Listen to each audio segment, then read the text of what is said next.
My husband laughed at me during my assault testimony. The male detective humiliated him for it, then I put the nail in his coffin. I was at the police station giving my statement about being assaulted by my boss when my husband started chuckling at something on his phone. Detective Dudasic, who looked like he ate concrete for breakfast, stopped mid-sentence and stared at my husband like he already wanted to say something. Can you describe what happened next? Dudasic continued gently. He cornered me in the supply room. My voice cracked. Here we go, Francis muttered under his breath, not even looking up from his phone.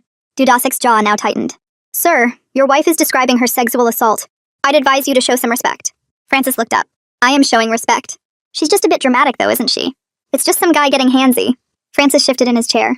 How long is this going to take? My game starts at 8. I continued through tears. He pushed me against the wall, tore my blouse. Francis actually laughed at something on his screen, out loud.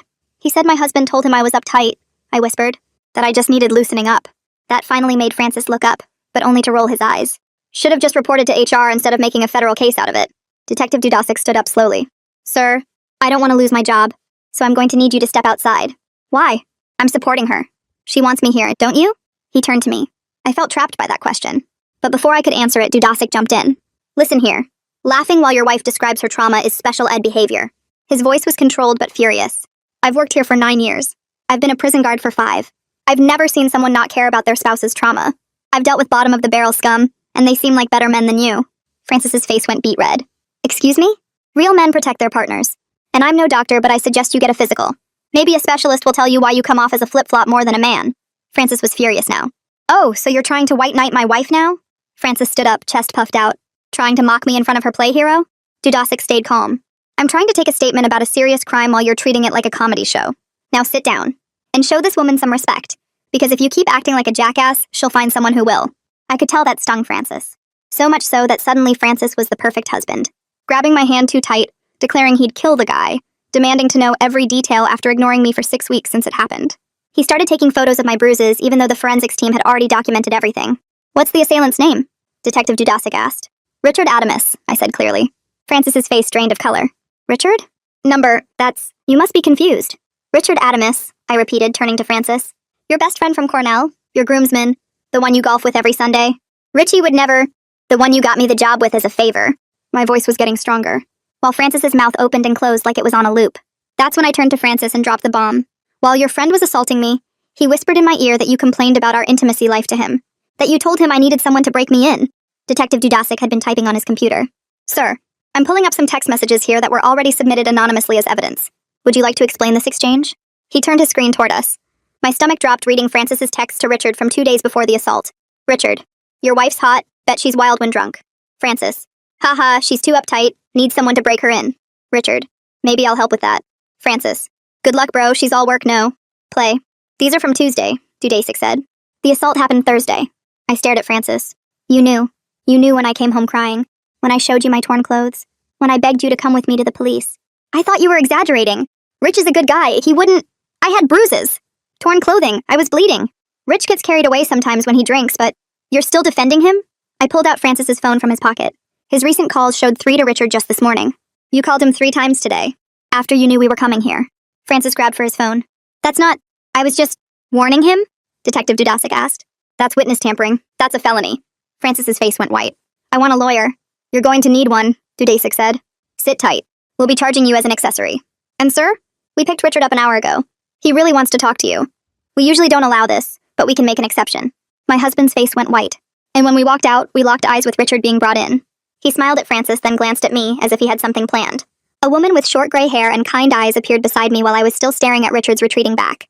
She touched my arm gently and introduced herself as Allegra, a victim advocate with the police department.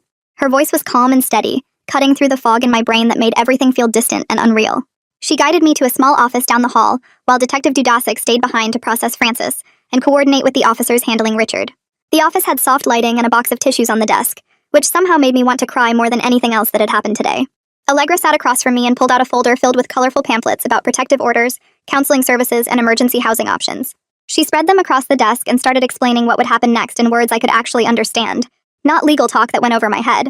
She told me about my rights as a victim, about the criminal process, about resources available to help me stay safe. I tried to focus on her words, but kept seeing Richard's smile in my mind, that look he gave me like he knew something I didn't. Allegra noticed my hands shaking and pushed a bottle of water across the desk. She asked if I was okay to continue, or if I needed a break, and I told her I wanted to keep going, because stopping meant thinking, and I couldn't think right now. She nodded and shifted to practical questions about my immediate safety. Where would I stay tonight, she asked. Did I have family nearby who could help? Who did I trust to call if I felt unsafe or needed support? I opened my mouth to answer and realized I didn't have good answers to any of those questions. Francis had slowly pushed most of my friends away over the years, always finding reasons why we shouldn't go to their parties, or why they were bad influences, or why we needed couple time instead. My college roommate moved to Seattle 2 years ago, and we only texted on birthdays now. My mom and sister lived 3 states away in Ohio, and I hadn't told them anything about the assault because I didn't want to worry them or admit my marriage was falling apart. Allegra watched my face as I worked through this realization, and didn't push me to answer faster. She just waited while I understood how isolated I'd become without even noticing it happening. Finally, I admitted I didn't really have anyone local and my family was far away. Allegra wrote something in her notes and told me that was okay, that we'd figure out a plan together. Detective Dudasik knocked and entered the office carrying a clear plastic evidence bag. Inside was my torn blouse from that day in the supply room, the one I'd brought to the station in a paper bag because I knew they'd need it. He also had printed photos of my bruises that the forensic technician had taken earlier, and he spread them on the desk next to the pamphlets. He explained they were keeping Richard in custody overnight for processing, and would present everything to the assistant district attorney first thing tomorrow morning. He reviewed what they'd collected so far in a methodical way that made it feel real and official. The supply room access logs showed Richard had badged into that area during my shift when he had no work reason to be there. Security footage showed me entering the supply room and Richard following 90 seconds later, then both of us leaving 14 minutes after that with me visibly distressed. Millie from accounting had given a statement about seeing me right after with my clothes messed up and tears on my face. The text messages between Francis and Richard were already submitted as evidence. My medical exam from the hospital showed bruising consistent with being held down. Detective Dudasik's voice was gentle but factual as he listed each piece, and I felt grateful he was treating this like the serious crime it was. When he finished, Allegra asked if I had questions about the evidence or the process. I shook my head because I just wanted this part to be over. Detective Dudasik said he'd be back in a few minutes and left to finish paperwork. I heard voices in the hallway and recognized Francis's tone, that specific pitch he used when he was trying to sound reasonable while actually being demanding. The door opened and Francis tried to walk into the office where Allegra and I sat, but Detective Dudasik stepped between us and blocked the doorway with his body. He told Francis firmly to wait in the lobby, that he couldn't be in here right now. Francis protested that he was my husband and had a right to be with me, but Detective Dudasik didn't budge. He told Francis he was recommending charges for witness tampering based on those 3 phone calls to Richard this morning. He said depending on what else they found during the investigation, Francis might also face charges as an accessory to the assault. Francis's face went white and he started to argue, but Detective Dudasik just pointed down the hallway and told him to go sit down and wait for his lawyer. I watched through the doorway as Francis walked away, his shoulders tight with anger, and I felt nothing. No sympathy, no urge to defend him, nothing but a hollow space where my marriage used to be. Allegra closed the door and asked if I was all right. I nodded even though I wasn't, and she started talking about protective orders and how we could file for one tomorrow. My phone buzzed and I jumped, my heart racing. Allegra asked if I wanted to check it, and I pulled out my phone with shaking hands. It was a call from a number I didn't recognize with a local area code. Allegra suggested I answer and put it on speaker in case it was important. I hit the button, and a man's voice introduced himself as Gabriel Siegel, the assistant district attorney who'd been assigned my case. His tone was professional but warm, not cold or dismissive like I'd feared. He said Detective Dudasik had briefed him on the evidence, and he was confident about moving forward with charges against Richard for assault, and possibly additional counts. He'd also be reviewing Francis's involvement separately to determine appropriate charges there. I thanked him quietly, not sure what else to say. Gabriel continued that he wanted me to know he took these cases seriously, and would do everything possible to get justice. Then his voice shifted slightly, and he warned me that Richard's lawyer would likely push for a quick bail hearing. I should expect Richard to be released with restrictions rather than held until trial, he said. My stomach dropped and I looked at Allegra, who reached across the desk and squeezed my hand. Gabriel asked if I had somewhere safe to stay tonight because going home wasn't advisable if Francis had keys and knew my routine. I admitted I was planning to go back to our apartment to pack a bag, but now I was scared Francis would be there, or would follow me. My voice cracked saying it out loud. Allegra immediately jumped in and said she'd arrange a police escort to help me get my things safely.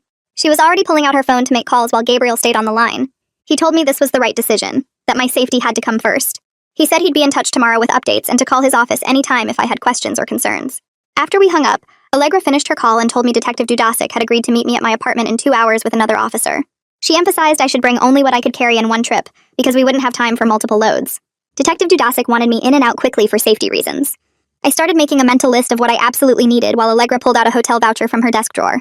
She explained it was good for 3 nights at a chain hotel near the police station, paid for by emergency funding from a victim services grant.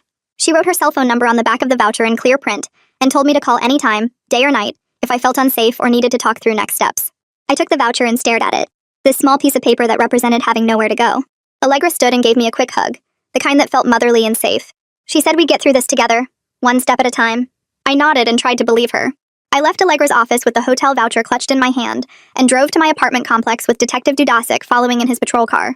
Another officer was already waiting in the parking lot when we arrived. Detective stood by my door while I moved through the rooms grabbing things I needed.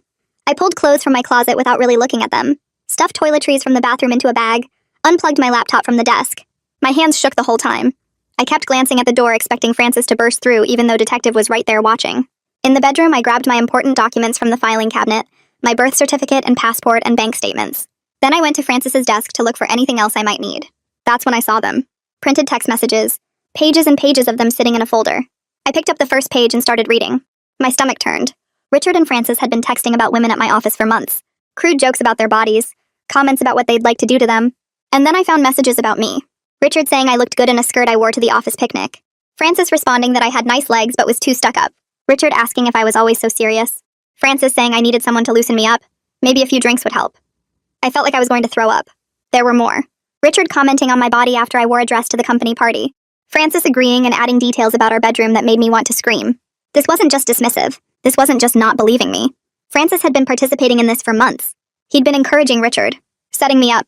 I pulled out my phone with shaking hands and started taking pictures of every page. Detective noticed what I was doing and came over. He looked at the pages and his jaw got tight. He pulled evidence bags from his pocket and carefully placed each page inside while I finished photographing them. The evidence felt like it was burning my hands. I grabbed my bags and we left. I couldn't stay in that apartment another second knowing what Francis had been doing behind my back. The hotel room was small and generic with beige walls and a floral bedspread that had probably been there since the 90s. I dropped my bags by the door and sat on the bed. Then I started crying. Not the quiet tears from the police station, but full-body sobs that made my chest hurt. I wasn't just crying about the assault anymore. I was crying about my marriage. About the man I thought I knew. About 5 years of my life spent with someone who talked about me like that to his friends. Who made jokes about my body. Who told his friend I needed to be broken in. My phone buzzed. A text from Allegra asking if I made it to the hotel okay. I wiped my face and typed back that I was fine even though I absolutely wasn't. I stared at the message after I sent it. Fine. Such a useless word. I wasn't fine. I didn't know if I'd ever be fine again. But what else was I supposed to say? That I was falling apart? That I felt like my entire life had been a lie? I plugged my phone into charge and lay back on the bed staring at the ceiling. The room smelled like cleaning products and old carpet. I could hear people talking in the hallway. A door slamming somewhere. Normal hotel sounds. But nothing felt normal. Nothing would ever feel normal again. My phone started buzzing again an hour later. Text messages from Francis. The first one said he was sorry and he loved me and he wanted to explain everything. I stared at it. Then another one came through. This one said I was overreacting and making everything worse by involving the police. Then another. This one said I was ruining his life and his career over nothing. I watched them come in one after another. Apologetic, then defensive, then angry. A whole cycle playing out in text form. My hands were shaking again, but this time from anger instead of fear. I remembered what Allegra had taught me. Screenshot everything. Document everything. I took screenshots of each message exactly like she showed me. Then I forwarded them all to Detective Dudasic's email address. He responded within minutes telling me I did the right thing and to block Francis's number immediately. I went into my phone settings and blocked him. Just like that. After 5 years of marriage, I blocked my husband's number. The small act of control felt good. Like I was taking back something he'd stolen from me. I checked the door lock again even though I'd already checked it twice. Then I sat back down on the bed and tried to figure out what to do next. I didn't sleep that night. Every time I started to drift off, I'd hear a sound in the hallway and jerk awake. Someone walking past my door. The elevator dinging. A car alarm in the parking lot. Each sound sent my heart racing. I got up and checked the door lock probably 10 times. I looked through the peephole at the empty hallway. I moved the desk chair in front of the door even though it had a deadbolt. Nothing felt safe enough. Around 3 in the morning, I gave up on sleeping entirely. I opened my laptop and pulled up a blank document. Detective had told me to write down everything I remembered about the assault in order. Every detail I could think of. The time, the location, what Richard said, what he did, how I responded, what happened after. My hands hovered over the keyboard for a long time before I started typing. Writing it all down felt like living through it again. But I forced myself to keep going. Richard cornering me in the supply room. The smell of his cologne, his hand on my arm, me trying to back away, him pushing me against the wall, the sound of my blouse tearing, his breath on my neck, the things he whispered about Francis, about me being uptight, about breaking me in. I typed for over an hour. By the time I finished, the sun was starting to come up outside my window. I saved the document and closed my laptop. My whole body ached like I'd run a marathon. But at least I had it all written down now. All the details before they started fading, or getting confused in my memory. Morning came and I checked my email on my phone still lying in bed. There was one from HR. The subject line said, "Important meeting request." I opened it with a sinking feeling in my stomach. The email asked me to attend an informational meeting about my leave options and workplace accommodations. It was written in formal corporate language that sounded supportive on the surface but felt cold underneath. They wanted to discuss my situation and help me understand my options going forward. The whole tone felt wrong. Like they were more worried about protecting the company than protecting me. Like they wanted to make sure I wasn't going to sue them or cause problems. I read it 3 times trying to figure out if I was being paranoid. But every time I read it, the formal language felt more threatening. More like they were building a case against me instead of trying to help. I forwarded the email to Allegra without responding to HR. I didn't trust myself to write back without saying something I'd regret. And I definitely didn't trust HR to have my best interests in mind. My phone rang around 10 in the morning. Detective Dudasic. I answered immediately. He told me they'd formally charged Francis with witness tampering based on the phone records. 3 calls to Richard the morning we went to the police station. Clear evidence that Francis had been warning him, trying to get their stories straight. The arraignment was scheduled for that afternoon. Detective said I didn't need to attend if I didn't want to, but I could go if I wanted to see how the process worked. I told him I didn't think I could handle being in the same room as Francis again. Not after everything I'd learned. Not after those text messages. Detective said he understood and that was completely fine. He'd keep me updated on what happened. Then he asked how I was holding up at the hotel. I lied and said I was okay. He probably knew I was lying, but he didn't push. He just reminded me to call him anytime if I needed anything, or if Francis tried to contact me again. After we hung up, I sat on the bed staring at my phone. Francis was arraigned this afternoon. My husband was going to court for helping my assaulter. The words didn't feel real even though I was living through them. Another email came through an hour later. This one from Gabriel Siegel. The subject line said Richard Adamus case timeline. I opened it and started reading. The preliminary hearing was scheduled for 2 weeks from now. Richard's arraignment had already happened yesterday afternoon, and he'd pleaded not guilty like Gabriel expected. The email explained my rights as a victim in the criminal process.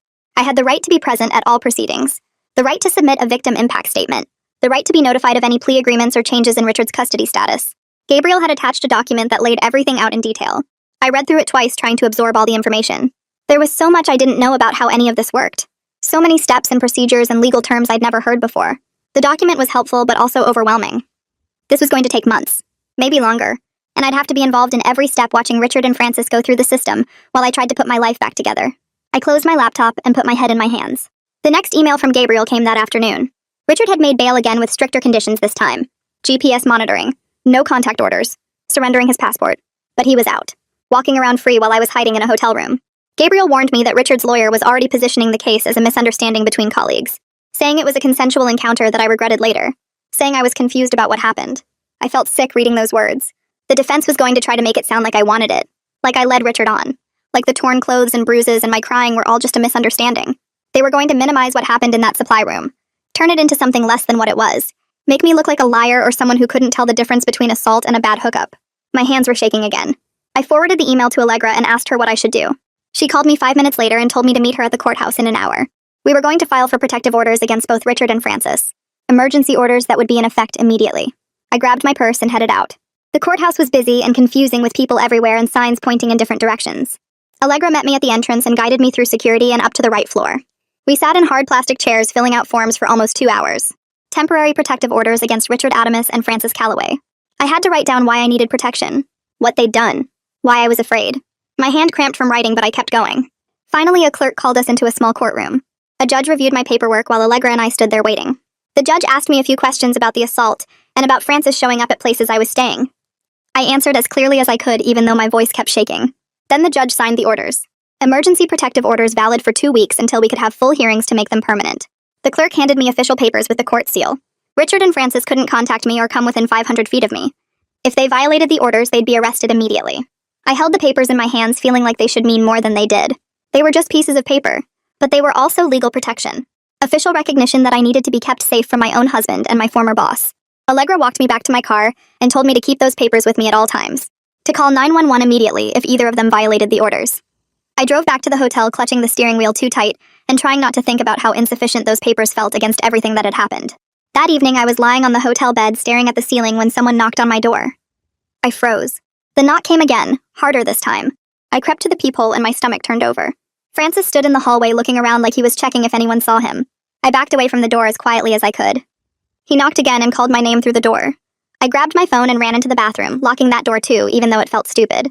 My hands shook so bad I could barely dial 911. The operator answered, and I whispered that my husband was at my hotel room and he had a protective order against him. She told me to stay on the line and said officers were being sent.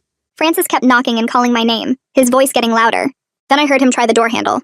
The operator asked if I was safe, and I said I was locked in the bathroom, but he was trying to get in the room. She said hotel security was notified too. Francis started banging on the door now, demanding I open it so we could talk. His voice had that edge to it that used to make me do whatever he wanted just to keep the peace. But I stayed quiet in the bathroom with the phone pressed to my ear. The operator kept talking to me in a calm voice, asking if I could still hear him. asking if he'd gotten inside. Then I heard different voices in the hallway. Security. They were telling Francis he needed to come with them. Francis argued that I was his wife and he just wanted to talk. They said the police were on the way and he needed to leave now. More arguing. Then it got quieter, like they were moving away from my door. The operator told me to stay where I was until police arrived. I sat on the bathroom floor holding the phone and shaking. Maybe 10 minutes later, someone knocked and announced it was hotel security with police officers. I made them show me their badges through the peephole before I opened the door. 2 officers stood there with a security guard. They asked if I was okay and I nodded even though I wasn't. One officer explained they had Francis detained downstairs and he would be arrested for violating the protective order. They asked if I wanted to come down to give a statement or if they could take it here. I said here because I didn't want to see Francis again. They came inside and I sat on the edge of the bed answering their questions. When did he arrive? What did he say? Did he try to force entry? Was I injured? I showed them the protective order papers from the courthouse. They took photos of the papers and wrote everything down. Then they said Francis was being taken to the station and I could follow up tomorrow if I wanted to press additional charges. After they left, I went to the window and looked down at the parking lot. I could see the police cars with their lights on. Officers were putting Francis in the back of one car, his hands behind his back in handcuffs. I watched until the cars drove away. Then I sat back down on the bed and started crying because even with a court order and police involvement, Francis had still found me and shown up. About 20 minutes later, Detective Dudasic called my phone. He said he heard what happened and asked if I was okay. I said I was fine, but my voice came out shaky. He asked if I wanted company or if I'd rather be alone. I surprised myself by saying company would be good. He said he'd be there in 15 minutes. When he arrived, we sat in the hotel lobby because I didn't want to be alone in my room, and the lobby felt safer with other people around. Detective sat in the chair across from me, and his solid presence made me feel a little less scared. He explained that violating a protective order was its own criminal charge, separate from the witness tampering. Francis would be arraigned on this new charge probably tomorrow. He said this violation made Francis look dangerous, and would help the case that he needed stricter bail conditions, or maybe no bail at all until trial. I asked if Francis could just keep getting released and keep showing up. Detective said each violation made that less likely, and now that Francis had shown he would ignore court orders, the judge would take it more seriously. He asked how Francis found me at this hotel. I realized Francis probably still had access to our credit card accounts and could see the hotel charge. Detective made a note about that and said I needed to freeze those accounts tomorrow. We sat there for maybe half an hour while I stopped shaking. He didn't rush me or try to make small talk. Just sat there like a wall between me and everything scary outside. When I finally felt steady enough, he walked me back to my room and waited while I checked inside to make sure no one was there. Before he left, he gave me his personal cell number and told me to call anytime, day or night, if I felt unsafe. After he was gone, I realized I needed to tell someone what was happening. My family. I'd been avoiding calling them because I didn't know how to explain everything. But sitting alone in that hotel room after Francis showed up, I couldn't do it by myself anymore. I pulled up my sister's number and hit call before I could change my mind. She answered on the second ring, sounding happy to hear from me. Then I started talking and everything came out in a rush. The assault at work, Francis's texts with Richard, the police station, the charges, the protective order, Francis showing up tonight. I was crying so hard I could barely get the words out. My sister kept saying, "Oh my God," and asking if I was safe right now. I said yes, the police took Francis away, but I was scared and alone and didn't know what to do. She didn't hesitate. She said she was booking a flight right now and would be there tomorrow morning. I tried to say she didn't need to do that. She had work and her own life. She cut me off and said work could wait and I needed her, so she was coming. Period. I heard her typing on her computer while we talked, looking up flights. She found one that left at 6 a.m. her time and would get her to me by noon. I started crying harder, but this time it was relief. She told me to try to sleep and she'd text me when she landed. After we hung up, I felt like I could breathe a little easier. My sister was coming. I wouldn't be alone anymore. That night, I actually slept a few hours, which was more than I'd managed since this whole thing started. The next morning, Allegra called while I was drinking terrible hotel coffee. She'd heard about Francis violating the order and wanted to check on me. I told her about my sister coming and she said that was really good. I needed support right now. Then she said she'd arranged for the hotel to extend my stay another week while we figured out something more permanent. The Victim Services Fund would cover it. I felt a weight lift because I'd been worried about money. Allegra also said she was connecting me with a legal aid clinic that could help with the protective order hearings and eventually divorce stuff. She gave me a name and number to call. I wrote it down, but looking at all the systems I had to deal with made my head hurt. Criminal case against Richard. Criminal case against Francis. Protective orders. Workplace issues. Housing. Money. Divorce. It was too much to keep track of. Allegra must have heard something in my voice because she said to take it one thing at a time and she'd help me prioritize. First thing was the protective order hearing to make the emergency orders permanent. That was scheduled for next week. Everything else could wait a few days. I thanked her and said I didn't know what I'd do without her help. She said that's what she was there for, and to call if I needed anything. That afternoon, I had the video call with HR. I'd been dreading it all morning. I set up my laptop on the hotel desk and logged into the meeting at exactly 2 o'clock. Connor Walsh from HR appeared on screen with his fake concerned expression. He started by saying how sorry he was about what happened, and the company took these matters very seriously. Then he launched into explaining my leave options. Short-term disability, FMLA, unpaid leave. He went through each one in detail, talking about how long they lasted and what paperwork I'd need. But the whole time he kept adding little comments about how difficult it would be to hold my position long-term. How the team was already stretched thin covering my work. How maybe I should think about whether this was the right environment for me anymore. He actually suggested I might want to explore other opportunities for a fresh start somewhere that didn't have these difficult memories. I sat there feeling sick as I realized what he was doing. He was trying to get me to quit. The company didn't want to deal with the liability of Richard assaulting me on their property during work hours. Easier if I just left on my own. Connor kept talking about how stressful it must be to think about coming back, how maybe it wasn't worth putting myself through that. He made it sound like he was being nice and looking out for me. But really, he was pushing me toward the door. The meeting lasted 30 minutes, and by the end, I felt angry instead of scared. This was wrong. They were trying to push out the victim instead of taking responsibility. As soon as the call ended, I grabbed my phone and opened the recording app. I'd started recording right when the meeting began, keeping my phone next to my laptop the whole time. I didn't tell them I was recording. I saved the file and immediately sent it to Allegra with a message saying HR was trying to make me quit. She called me back within 5 minutes. She listened to my description of the call and said this was retaliation, and the company could get in serious trouble for it. She said she knew an employment lawyer who handled these cases, and would I be okay with her sharing the recording? I said yes, absolutely. An hour later, the employment lawyer called me. Her name was something professional sounding, but I was too stressed to remember it clearly. She listened to the whole recording while we were on the phone. When it finished, she said Connor had been very careful with his words, but the pattern was clear. They were creating a hostile environment to force me out. She said this was illegal, and we had options. We could file a complaint with the State Labor Board. We could send them a letter putting them on notice. We could potentially sue if they actually terminated me or forced me to resign. She asked what I wanted to do. I said I just wanted them to leave me alone and let me keep my job without pressure. She said she'd draft a letter to HR documenting their inappropriate behavior and making clear that any retaliation would have legal consequences. That made me feel a little better. At least someone was pushing back on them. The next morning, my sister's plane landed right on time. I met her at baggage claim and we hugged for a long time while I cried into her shoulder. She looked tired from the early flight, but she smiled and said she was here now and everything would be okay. We drove back to the hotel and she dropped her suitcase in my room. Then she immediately started taking charge of things I'd been too overwhelmed to handle. She called the post office to forward my mail to the hotel. She got on the phone with my credit card companies and froze the joint accounts with Francis. She made a list of bills that needed paying and helped me set up automatic payments from my personal checking account. She ordered real food for lunch instead of letting me eat vending machine snacks. Having her there made everything feel less impossible. She was practical and organized and didn't let me spiral into panic. That afternoon, we sat on the hotel beds, and she asked me to explain everything again now that I was calmer. I walked her through the whole timeline. The assault 6 weeks ago. Telling Francis and him dismissing it. Finally going to the police. Finding out about the text messages. Francis getting charged. Richard getting arrested. The protective orders. Francis showing up here. All of it. My sister listened without interrupting, and when I finished, she said Francis was garbage and she was glad he was facing charges. She also said I was incredibly brave for reporting everything and following through. I didn't feel brave, but hearing her say it helped. A few days later, Gabriel called and asked me to come to his office for a meeting. He wanted to prepare me for the preliminary hearing that was coming up. My sister drove me downtown to the DA's office and came in with me.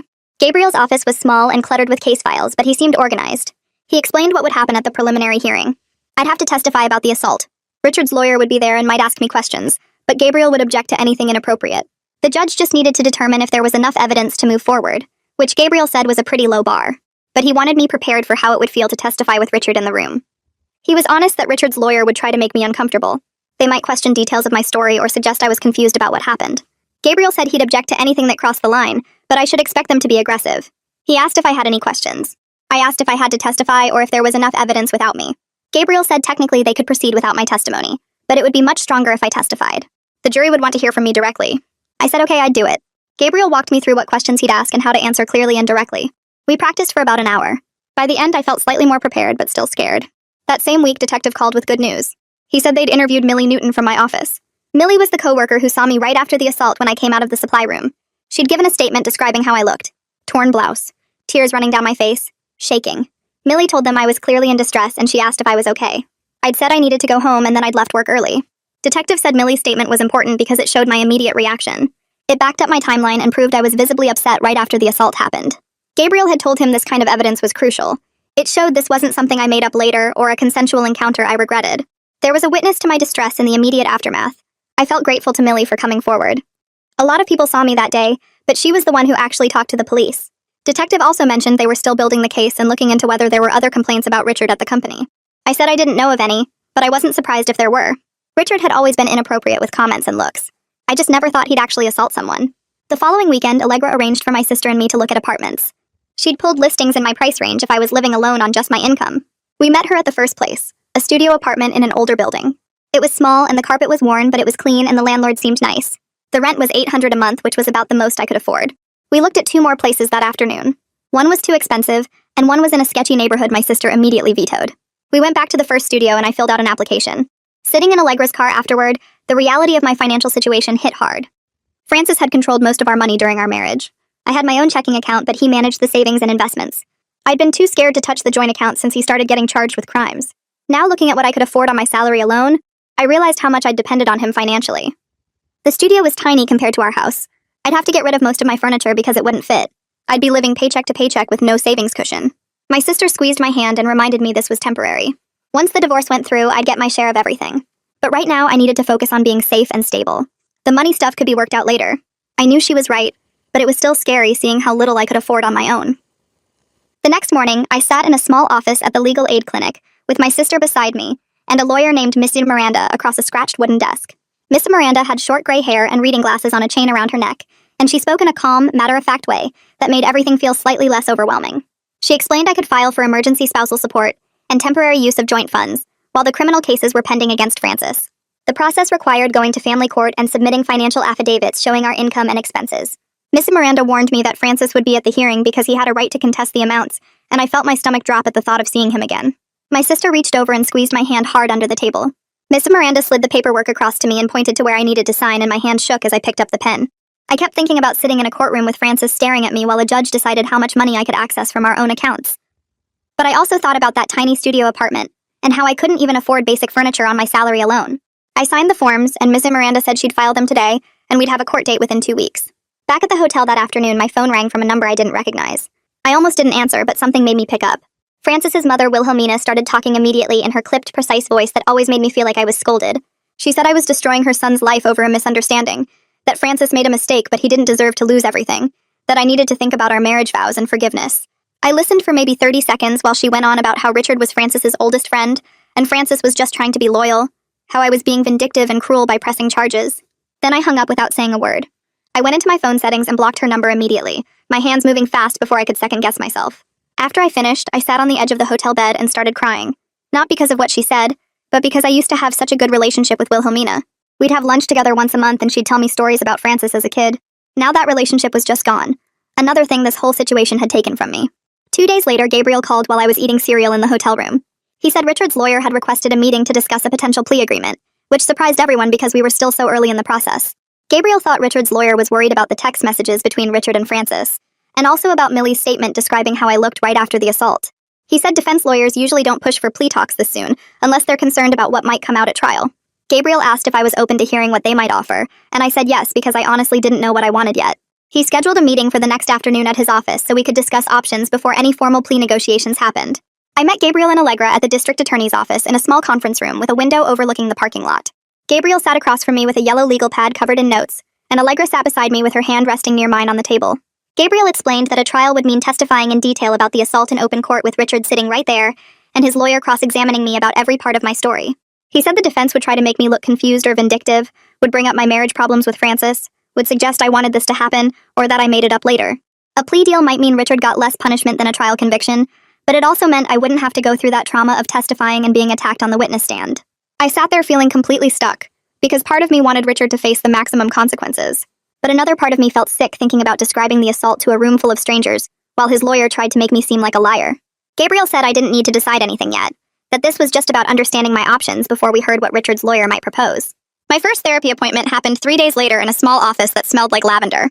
Adriana had kind eyes and spoke softly, and she didn't push me when I struggled to find words to describe what happened. I kept starting sentences and then stopping, feeling like anything I said would sound stupid or dramatic. Adriana waited patiently through my stumbling attempts, and then shifted to talking about practical coping strategies for my anxiety and insomnia, instead of making me process everything right away. She taught me a breathing technique for when I felt panic rising, and suggested keeping a journal by my bed for when nightmares woke me up. It felt more manageable than I expected, like maybe I could actually do this therapy thing without falling apart every session. The preliminary hearing arrived faster than I was ready for. My sister drove me to the courthouse and we sat in the hallway outside the courtroom until a bailiff called my name. Inside, the judge sat behind a tall wooden bench, and Richard sat at a table 20 feet away with his lawyer, a thin man in an expensive suit who kept writing notes on a legal pad. I walked to the witness stand with my legs shaking and put my hand on a Bible while the clerk asked if I swore to tell the truth. Gabriel stood near the judge's bench and asked me questions in a gentle voice, walking me through what happened that day in the supply room. I described Richard cornering me, pushing me against the shelves, tearing my blouse when I tried to leave. My voice cracked a few times, but I made it through the whole testimony without completely breaking down. Richard's lawyer asked me some questions about whether I'd been drinking that day, and whether Richard and I had ever flirted before, and I said no to both while staring at the wall behind the judge instead of looking at Richard. The judge said she found probable cause to move forward with the charges, and scheduled the next hearing for 6 weeks out. When I stood up from the witness chair, my legs were shaking, so hard that my sister had to hold my arm to help me walk out to the car. After the hearing ended, Richard's lawyer approached Gabriel in the courthouse hallway, while I waited with Allegra near the elevators. I watched them talk for a few minutes, the lawyer gesturing with his hands while Gabriel stood with his arms crossed. Later, Gabriel called to tell me Richard's lawyer had proposed a plea to reduce charges with probation and counseling but no jail time. Gabriel said he told the lawyer absolutely not, that the evidence was too strong and the crime too serious for such a light sentence.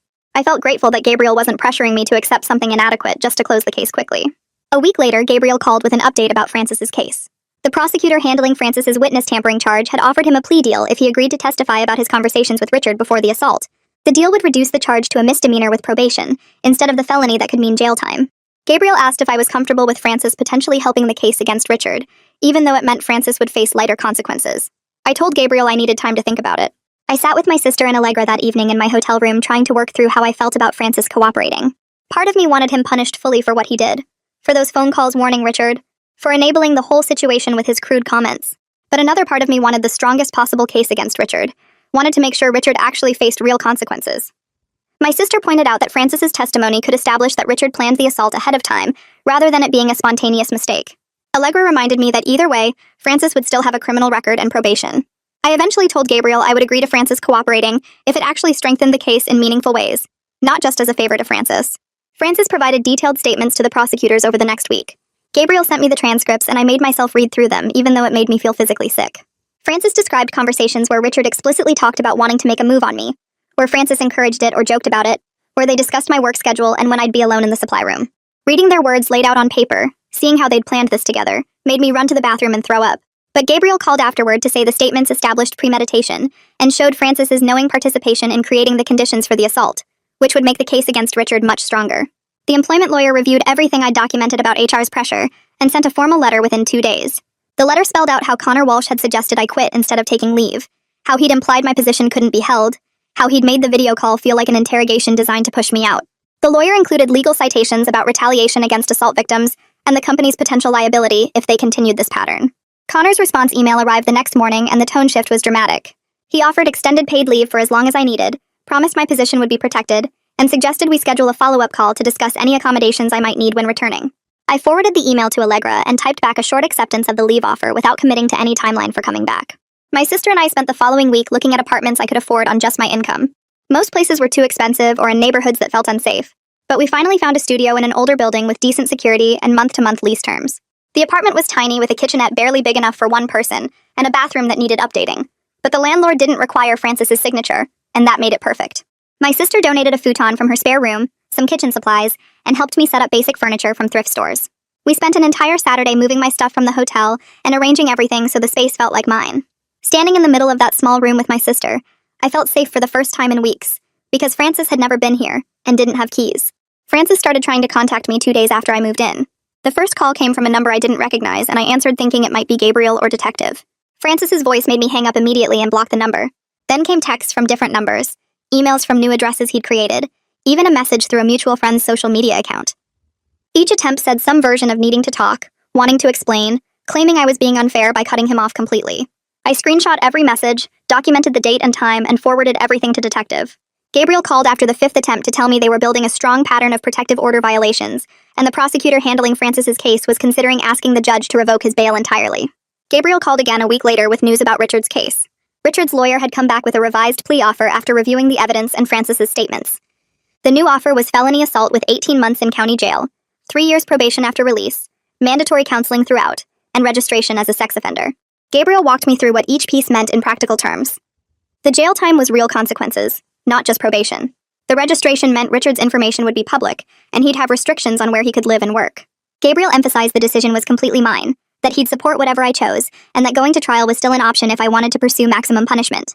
I told Gabriel I needed time to think about it, and he said to take as long as I needed within reason, since the offer wouldn't stay on the table forever. That evening, I attended my first support group meeting for assault survivors that Adriana had recommended. The meeting was in a community center basement with folding chairs arranged in a circle, and about 8 other women at various stages of their own cases or recovery. Hearing their stories made me feel less alone, but also overwhelmed by how common this was, How many of us were navigating similar systems and facing similar responses from people who should have protected us. The group leader talked about how the criminal justice system has real limitations, how even good outcomes often feel insufficient, and how important it was to define our own healing separate from whatever legal resolution we got. I left feeling both supported and exhausted, like I'd absorbed everyone else's pain on top of my own.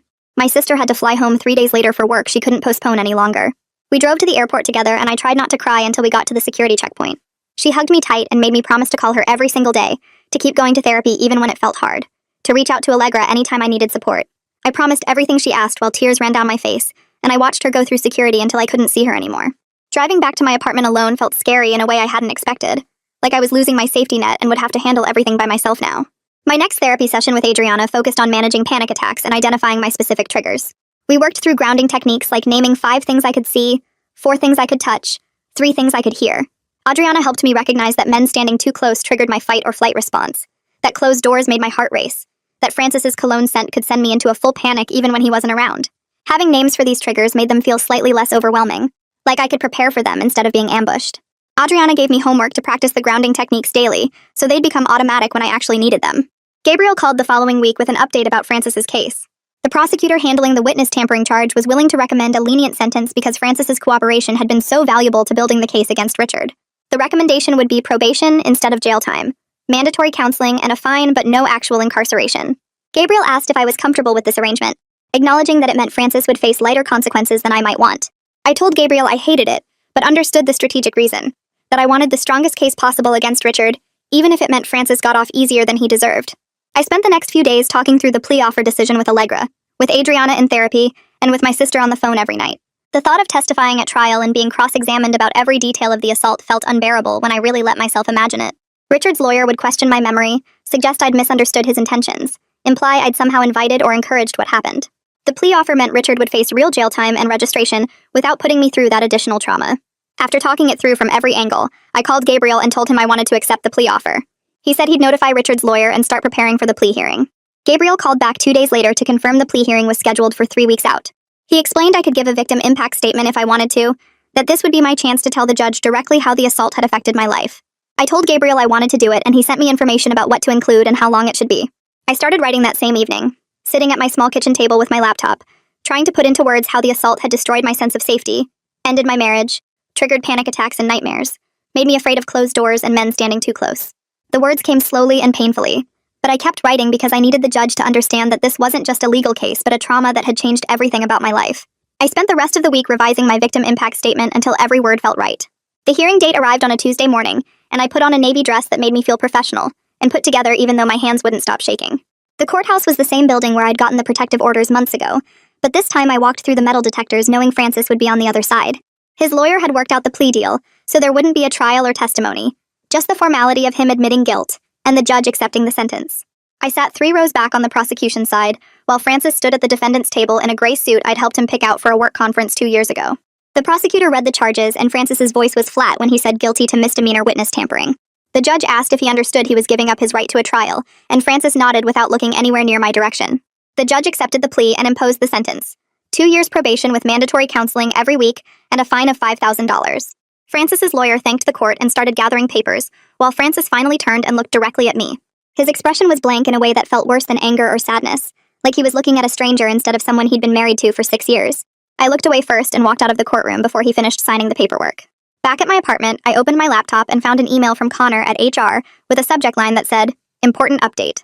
The email explained that Richard had been terminated effective immediately as part of his plea agreement, and the company was conducting an internal review of workplace safety policies and supervisor training requirements. They were also offering employees access to counseling services and creating a new anonymous reporting system for harassment concerns. I read the whole thing twice and felt nothing except tired.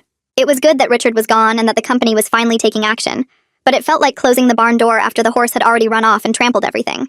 If I did go back to work, at least I wouldn't have to worry about running into him in the hallway or the break room. But the thought of returning to that building at all made my chest tight. The mediator's office was in a bland professional building with beige carpet and motivational posters about communication and compromise. I sat on one side of a long conference table while Francis sat on the other with his lawyer, a woman in her 50s who looked perpetually annoyed. The mediator explained we were here to discuss temporary financial arrangements while the separation was pending, and she started with the easy stuff like who would pay which bills this month. Then we got to the joint savings account that had about $40,000 from both our incomes over the years.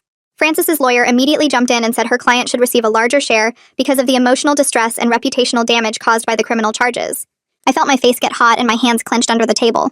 The lawyer kept talking about how Frances had lost friends and professional opportunities because of the scandal, and how I should take some responsibility for the consequences of pursuing charges. I started to stand up because I couldn't listen to another word of this garbage.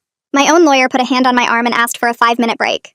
Out in the hallway, my employment lawyer, who had come as support, told me to take deep breaths and reminded me that Frances's lawyer was just doing her job by trying to get her client the best deal. But she also said she would shut this down immediately when we went back in, because it was absurd to suggest I owed Frances anything. We returned to the conference room and my lawyer addressed the mediator directly. She stated clearly that Frances's legal problems stemmed entirely from his own choices to warn a criminal suspect and to participate in creating conditions for an assault. She pointed out that Frances had never been charged as an accessory specifically because he cooperated, which was already a significant benefit to him. Then she said any suggestion that I bore responsibility for his consequences was not only wrong, but potentially actionable as harassment of a crime victim. Frances's lawyer backtracked quickly and said she was simply exploring all positions. The mediator moved us forward to actual negotiation. After another hour of back and forth, we reached a temporary agreement. I would get access to half the joint savings, about $20,000, and sole possession of the Honda we'd bought 3 years ago. Frances would keep his truck and the other half of savings. We'd split the credit card debt evenly, and each be responsible for our own legal fees going forward. Richard's plea hearing was scheduled for Thursday morning, 2 days after Frances's hearing. I barely slept the night before and kept checking my phone to see the time. Allegra met me in the courthouse lobby, and we rode the elevator up together without talking much. My sister couldn't fly out again, but she was on the phone in my jacket pocket with the volume low, and knowing she was there even just listening made me feel less alone. We sat in the front row of the gallery, and I watched Richard walk in with his lawyer. He'd lost weight, and his suit hung loose on his frame. The judge entered and everyone stood, then sat back down for the proceeding to start. Richard's lawyer stated that his client wished to plead guilty to felony assault, and the judge asked Richard directly if this was his choice. Richard said yes in a voice I could barely hear. The prosecutor read the terms of the plea agreement: 18 months in county jail with credit for time served, 3 years probation after release, mandatory counseling twice a month, and registration as a sex offender. The judge asked if Richard understood all the terms and consequences, including the registration requirement. Richard said yes again. Then the judge asked if I wanted to give a victim impact statement, and I said yes, even though my voice shook. I walked to the podium with my printed statement, and my hands were shaking so hard the papers rattled. I started reading about the fear that followed me everywhere after the assault, how I couldn't be in rooms with closed doors, how I jumped at footsteps behind me, how I had nightmares almost every night for months. I talked about losing my marriage because my husband enabled what happened, and then tried to minimize it. I described the panic attacks that came without warning, and left me gasping for air in parking lots and grocery stores. I explained how being assaulted by someone in a position of authority over me made me question every professional relationship and every interaction with men in my workplace. I said that Richard had violated my trust and my safety in a way that changed how I moved through the world. My voice cracked several times, but I kept reading until I reached the end. Richard stared down at the table the entire time and never looked up once. I couldn't tell if he was actually hearing anything I said or just waiting for it to be over so he could leave. I folded my statement and walked back to my seat next to Allegra. The judge looked directly at Richard before imposing the sentence. She said his actions were predatory and that he had violated a position of workplace authority that made the victim particularly vulnerable. She talked about how sexual assault causes lasting trauma that extends far beyond the physical act itself. Then she emphasized that the registration requirement reflected the seriousness of his crime and the need to protect potential future victims from someone who had demonstrated predatory behavior. She said the court took these cases extremely seriously and that Richard would be held accountable for the harm he caused. Hearing a judge say these things out loud in an official proceeding made something tight in my chest loosen just slightly. It wasn't enough and it wouldn't undo what happened, but it was validation that I hadn't been dramatic or oversensitive, that what Richard did was actually criminal and wrong. After the judge imposed the sentence, the bailiff led Richard out through a side door to begin his jail time immediately. Gabriel walked over and told me I did an excellent job with my statement, and that my testimony throughout the case had been clear and consistent. He said the case was now concluded from the criminal prosecution side, and he wished me well with everything going forward. We shook hands and he gathered his files and left through the main doors. I realized this man who I'd worked with intensely for months, who had prepared me for hearings and called to update me on developments, and made me feel like someone was fighting for me, was now just going to disappear from my life. The case was over, and he had other cases and other victims to help. Allegra and I met for coffee a few days later at a place near her office. She asked how I was doing now that both plea hearings were finished and the immediate crisis was over. I admitted I felt strangely empty and unmoored, like I didn't know what my life was supposed to look like anymore.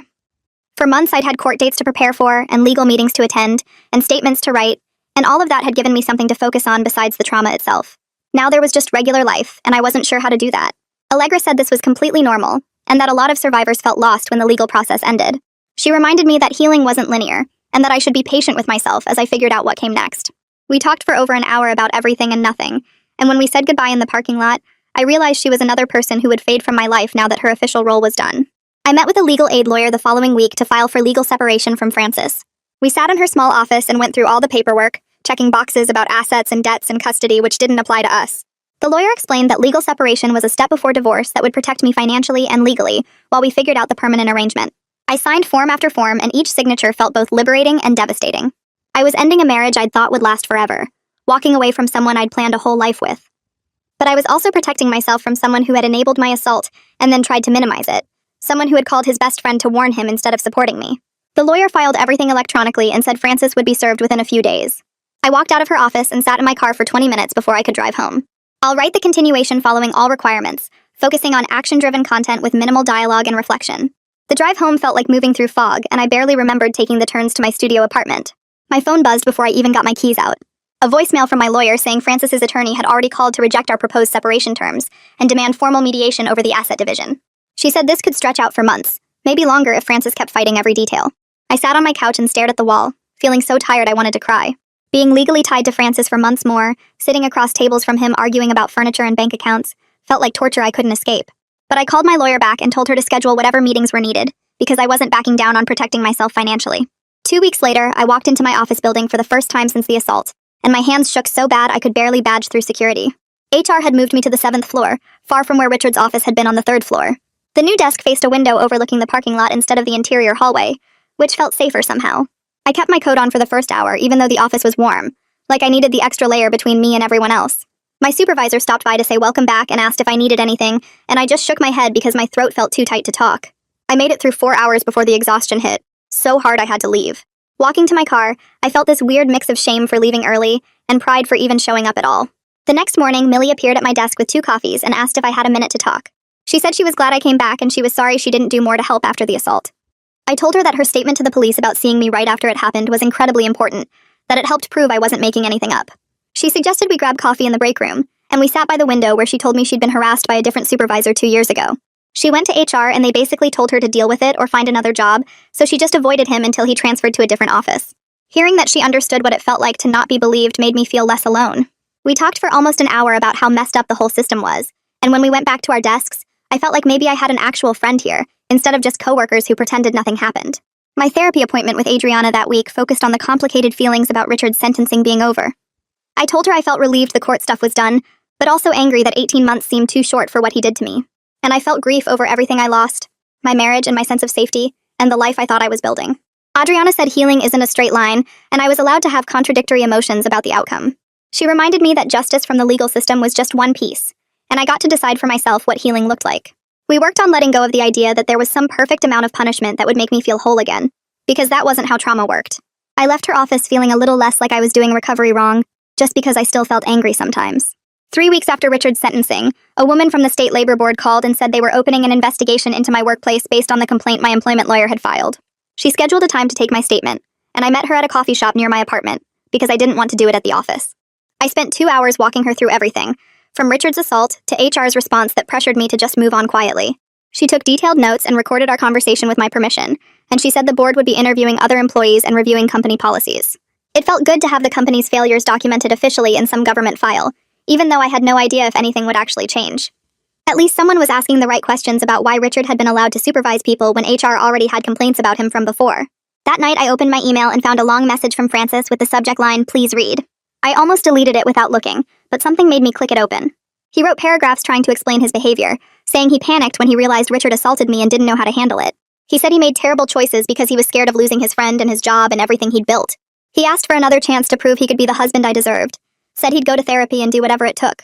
I read the whole thing and all I felt was tired. His explanations focused on his own pain and fear, not on taking real responsibility for enabling my assault and then trying to cover it up. I hit delete and closed my laptop. I didn't owe him a response or closure or anything anymore. Millie stopped by my desk a few days later and said her friend who worked at a tech company across town mentioned they had an opening in their operations department. The job was similar work to what I did, but better pay, and a fresh environment where nobody knew my history. She offered to make an introduction if I was interested, and I said yes before I could overthink it. The interview happened the following week, and they offered me the position 2 days after that.